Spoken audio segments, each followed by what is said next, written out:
made the decision that I wasn't going to be sort of tolerating anymore.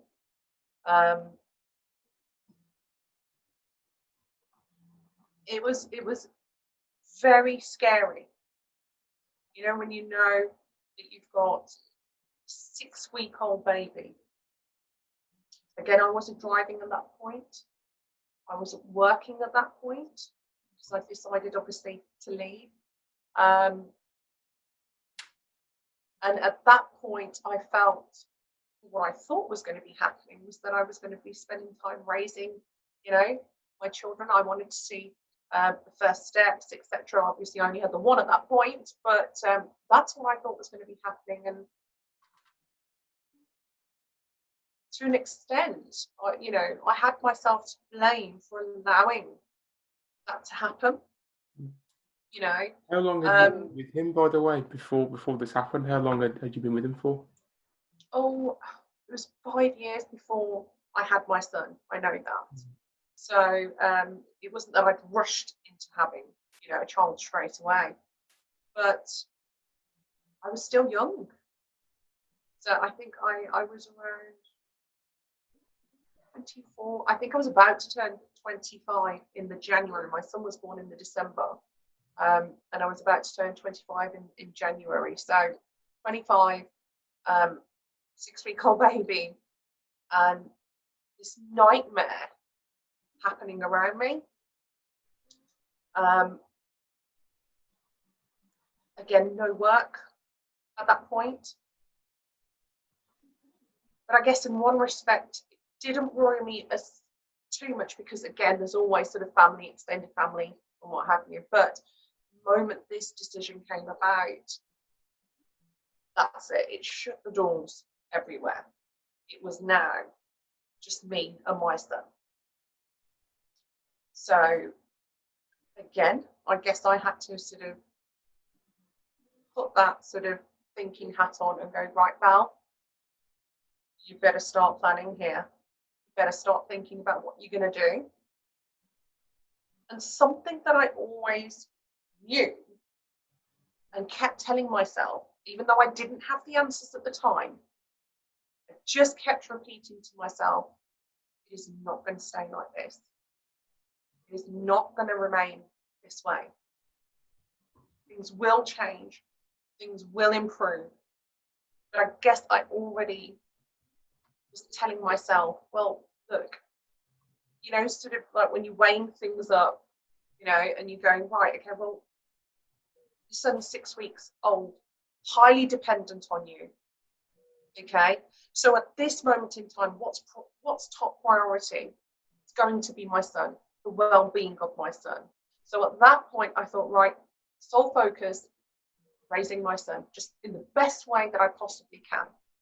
Be that on benefits, okay, because I can't go out. It's not like I've got a babysitter or money for a babysitter. You know, I can't go out and work at the moment.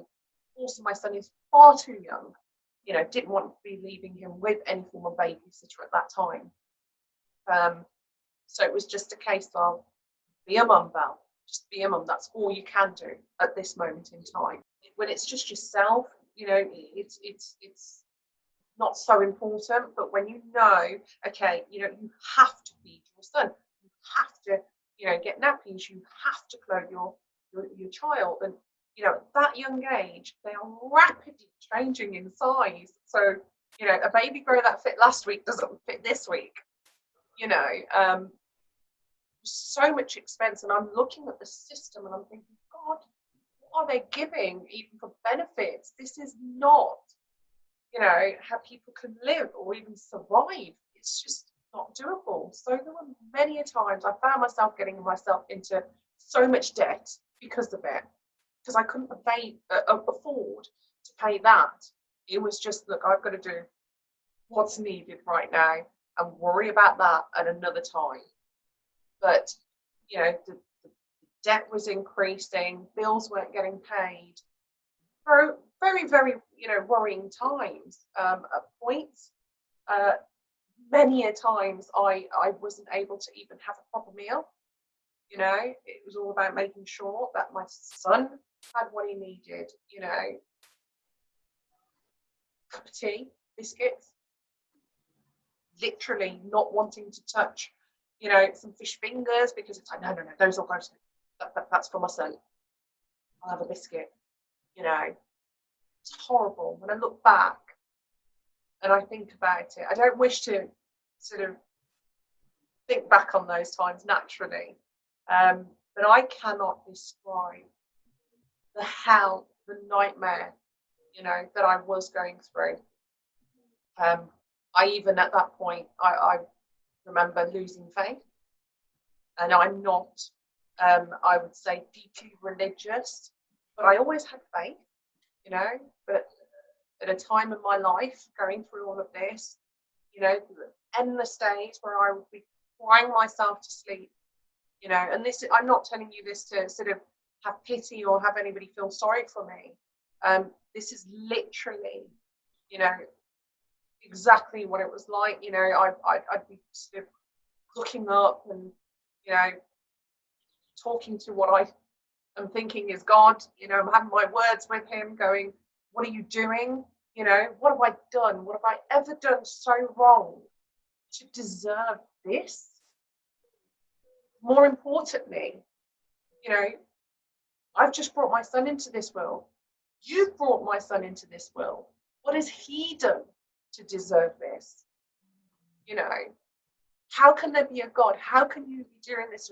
There was so much, and I'm even feeling it now as we're talking about it. There was so much, going on back there that I was just like, I must have been an awful person in my past life if I'm having to sort of pay the consequence of that life in this life. That's all I could come to, trying to find the reason behind what the hell was happening and why I was being tortured that way. It was just unbelievable. And then I recall my mother being on the phone. I was almost tempted at one point to give in because my ex-husband at the time was still very much sort of, saying, oh, I'm sorry and this, that. And despite how many sort of, times I'd forgiven him previously, again, like I said, when my son was born, that was the final straw. He was like constantly saying, look, please, can we be a family? Can we do this? Can we do that? Everything will change and it will be okay. And I knew in my heart it was the wrong thing to do. But even I became very weak. And I remember speaking to my mum one day and I was literally on my knees. I was bawling on the phone saying, Mum, he wins. He wins. Fine. I'll get back together with him. If it means that my son has a roof over his head and food in his mouth, so be it. I'll live my life in hell for the rest of my life. But as long as my son's safe, my mom did what mothers do. And she put me right. And she just went, stop crying. Go and wash your face. Wipe those tears. Because you are not going to do that. You're going to stand up. You're going to get on your feet. Okay? And everything is going to be fine. Why? Because you are strong. You are our daughter. There's more to you than that. There's so many powerful sort of words that she spoke to me that day. And the funniest thing is when I remind her of that today, she goes, did I say that? But she just really pulled me in line to go, oh no, you don't. You are going to get through this. And thank God I listened to the advice, and I think sometimes when you have that good cry, it allows you to, I think it's the crying that makes you become avoiding letting out that emotion can weaken you. And once you've let it out, you kind of feel like a bit of relief, and you can sort of look at things from a fresh perspective again and go, right, okay, you know what? Yeah, you can do this, Bal. You can do it.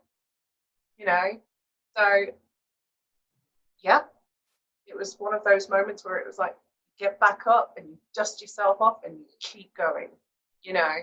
Um, and then from there, I just thought, you know what?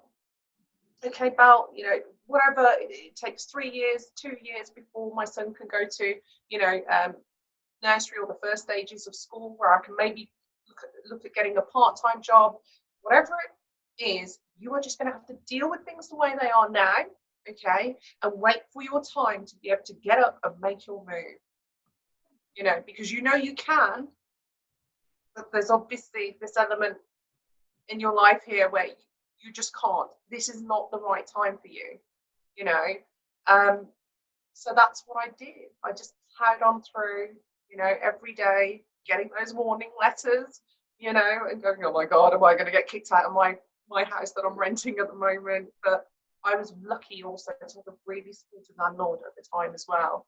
And I think everything was a bit obvious to him as to what was going on. So thankfully, he was very patient with me. But yes, then through the time, although I thought I would never, ever, ever get married again, it just so happened that I think when my son was almost turning 4 years of age, I met my current husband, Suki, and I never thought I could trust another person, especially, you know, with my son, and would they ever treat them like their own, etc. I also thought I'd never have children again, but obviously I have a second son as well. But yes, he was, you know, a ray of light. He definitely, I didn't think it was possible that somebody could treat my son as their own, you know. And I always thought to myself, I don't care if they don't love me as long as they love my son. That's the big thing to me. That's all that matters. And yeah, so yeah, Suki came into my life. We later married. We later had another child. And again, although things were difficult, and obviously I then went on to sort of trying to find work here or there, part-time if I could. Unfortunately, my husband was really unlucky. You know, was going through a time where, you know, God knows how many companies were closing, and I guess we're going through that now as well. But you know, he'd sort of be able to find a great job, and then the company's making everybody redundant again. You know, and it was really, really sort of tough testing times back then too. To the point that I felt guilty. And you know, sometimes when you feel you've got so much you know you can do, but you just don't have an opportunity to be able to get out there and do it, make it happen.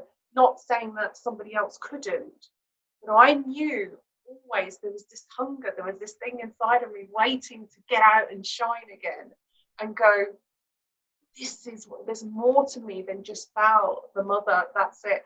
As much as I love being a mother, and I would never ever, you know, change that for the world. But I just knew there was more always to me. I had a lot to offer, you know, and like I said, through the really tough times that we were going through, I was even working in a chip shop, believe it or not. And I did that again. It's all my life skills sort of that I've had rolled in one. Whilst I was waiting to apply for the police force, my father opened, well, he bought a chip shop. And he had me trained up by my uncle, who also owned a chip shop. So I already knew that trade as well, you know. So I thought, right, work. I saw a sign. I was like, I could do this, you know, but it's money. It's money at the end of the day. So this is what we need. I don't care what it is, as long as it's going to help pay the bills. So I would be doing some evening shifts. When my husband would then come back from work, I could then pop out and do a few hours at the local chippy, and you know, with just a bit of extra cash coming through then. Mm. So when again people look at me today and think, oh, she's all prim and proper, drives a nice car. Picture me scrubbing pans in the back of the chippy as well. You know, I was prepared to do that. You know, and it was at that point again slowly that I thought, right, okay, son's in school. Um, my youngest was able to then go to nursery. And I thought, right, I need to look for work. As I was still doing my night shifts, I was still continuously looking for work. And then I can't remember where I saw it, but I knew that the vacancy was going at this estate agency. And although I'd never, ever worked in the property industry before, my sort of philosophy is, one thing that I have done, because I did my business administration as well. So I thought, you know what, I've done business administration, I've managed offices, I've churned out managers. So I already have the skills, I have experience. So it doesn't matter what industry is, because they all tend to have that common ground still, and then you get to know the industry afterwards. But there's still sort of the basics that are applied in every business, So I thought, right, let me just go for this. And again, as I already told you earlier, initially they were telling me that I was overqualified, but I had to sort of fight my way and say, look, that's only going to work to your benefit. I'm not going to ask for more. Hey, so you're going to benefit more, but I really, really need this job, And it was from there where I worked with them for about, I believe, 3.5 years, to then sort of taking the plunge to say, right, it's time to get away from this. I'm very much, look, I'm all for everything. The moment I feel that it's a negative situation, I don't like being in negative situations. I don't like being around nonsense either, and if you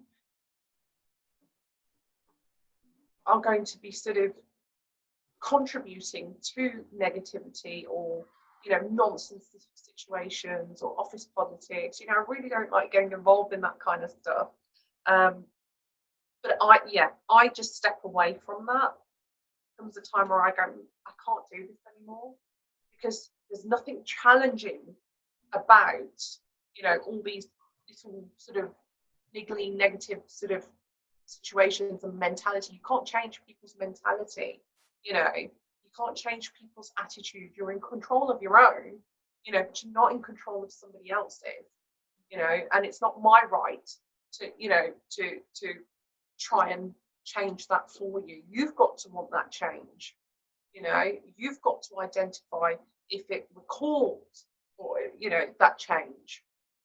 But yeah, so that's when I sort of stepped away from there. So yeah, those, I'd say it's pretty tough for those 4, maybe 5 years of my life. Really, really testing times. But yeah, so Al might have looked like she went into hibernation, but she knew her time was coming. I was just being patient. I suppose that goes into why you said that one of your keys to success was patience. Absolutely. Yeah. I knew it. I just had to wait for it. Yeah. It's like when your birthday's coming up and you're so excited. And it's your birthday. You know what day it's going to be on, what day it's going to land on. Okay, but you've got to be patient.